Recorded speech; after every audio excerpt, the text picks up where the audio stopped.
Alright guys, our next guest is now regarded as one of the best pound-for-pound fighters in the UFC. We all watched his dominating performance over Renan Barao last weekend. Ladies and gentlemen, please welcome the UFC Bantamweight Champion of the world, TJ Dillashaw. Welcome back to the show. How are you, TJ? Doing great, guys. Thanks for having me on again.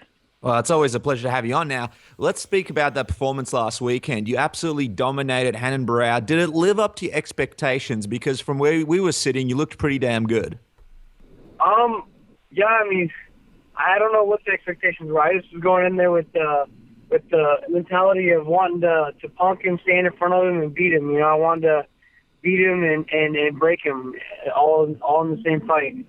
You certainly did that. You know, two dominant performances over Renan. He's in a funny position in his career where it's obvious he's killing himself with these weight cuts. You know, it doesn't look like he's going to get a shot at you again. What would you do next if you were in his shoes? Seems that moving up to featherweight would benefit him, but his teammate Aldo is the champion there. What do you think? Does he have to go to featherweight now?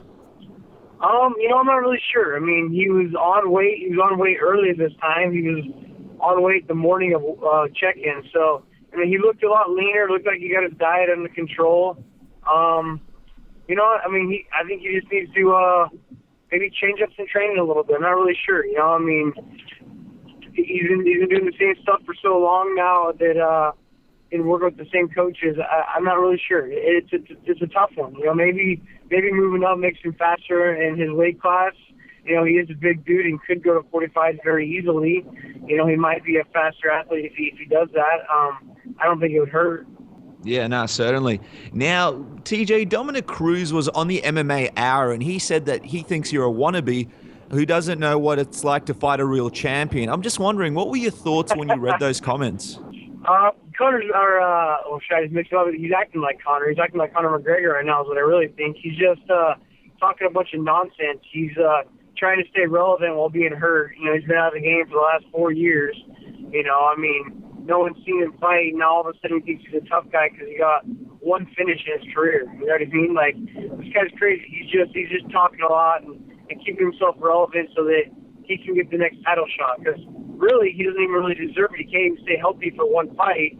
The only way he deserves it is by talking it up and making it a big fight. So I think that's the strategy. Wow. It's interesting that you say that he doesn't deserve it. I also want to get your thoughts on who else you would be fighting if it wasn't him and if someone else deserves it. But just sort of on a side note, you know, he also insinuated the division has struggled without him, saying now that I'm coming back, it can get back on its feet again. That's the truth. You know, you've been the face of the division for a while now. How does that make you feel when you read those comments? And do you think it's just more, you know, trash talk? I think it's just trash talk. You know, he knows I'm a good fighter. I'm going to come in there and I'm gonna put it on him, man. I mean, he's saying that I haven't fought a guy like him. Well, he's never had a guy in his weight class like me until now. You know what I mean? Like, that's what everyone always says. Oh, you haven't fought a guy like me. Well, yeah, because I haven't fought Dominick Cruz. He's also never fought me. So it's kind of just ridiculous things that I feel like he's been saying. And, you know, I'm going to make sure to shut his mouth when we fight. It's interesting because he also took aim at Duane Ludwig, obviously one of the best striking coaches in the world. He said, I could be Duane Ludwig's coach straight up, and so could Alliance MMA head trainer Eric Del Fierro. Do you think he went a bit too far with those comments? Absolutely. You know, he's, like I said, he's trying to raise his stink, and he's doing a good job of it. You know, I mean, does he have any fighters, you know, I mean, other than himself? So right now, I don't think he could train Duane Ludwig at all. You know, I think it's just Duane being confident in me and saying on the interview that I would knock him out in 2 rounds. And I think that kind of pissed Cruz off, you know, so he's just firing back. When Cruz does return, you know, just sort of, you know, in a quick sort of wrap-up, how do you see a fight between you and him playing out? And also, I know you just won the title, you know, on top of the world, sorry, you know, defended the title on top of the world, but do you see a time frame at all for when that fight could take place? It's all about him. I'm healthy. You know, I came out of that fight unscathed. I'm ready to fight tomorrow.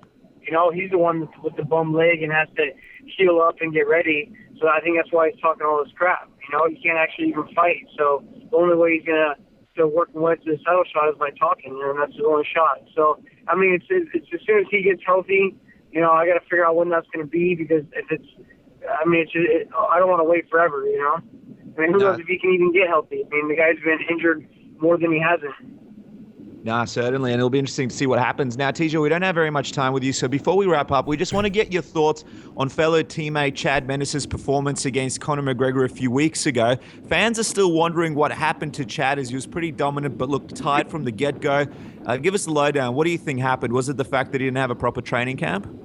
Oh, absolutely. I mean, Chad was out drinking beer, fishing, and hunting when he got the phone call. You know, I mean, he got 10 days to train for a guy that's been training for 3 months for a title fight.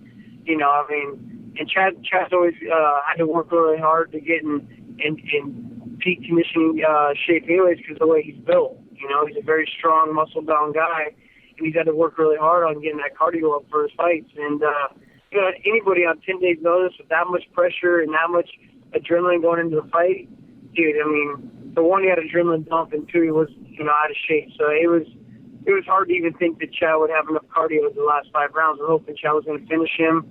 You know, I thought he had, I know he has the skills to do it. He showed that in the fight. He was dominating the 2 rounds until the very end of the second round, and I just feel like he got stopped a little early. Yeah, it was a funny stoppage. Do you think an in-shape Chad Mendes beats Conor McGregor? Absolutely, 100%. I put my money on it. Now, I mean, the big talk, of course, is, and we spoke about this briefly when you were on the show last time, is a super fight between you and Conor. Now that he's the champion, is this still a priority for you? Is it still something that you want to do before you sort of retire from the sport, have that super fight with Conor McGregor? Absolutely, but I don't think he's going to last that long. You know, I mean, I'd like to do it now if I could, because I don't think he's going to last and be champion forever. You know, he's definitely going to get beat. I think Mendes showed the holes in his game, and I think people are going to take advantage of it. You know, I think Chad Mendes beats him. I think Frankie Edgar beats him. You know, I don't know if he's going to beat Aldo after watching that. One more question before we let you go, TJ. John Dodson. It seems like everybody's calling you out now. John Dodson has obviously spoken and said that his plan is to go out there UFC 191 and defeat Demetrius Johnson.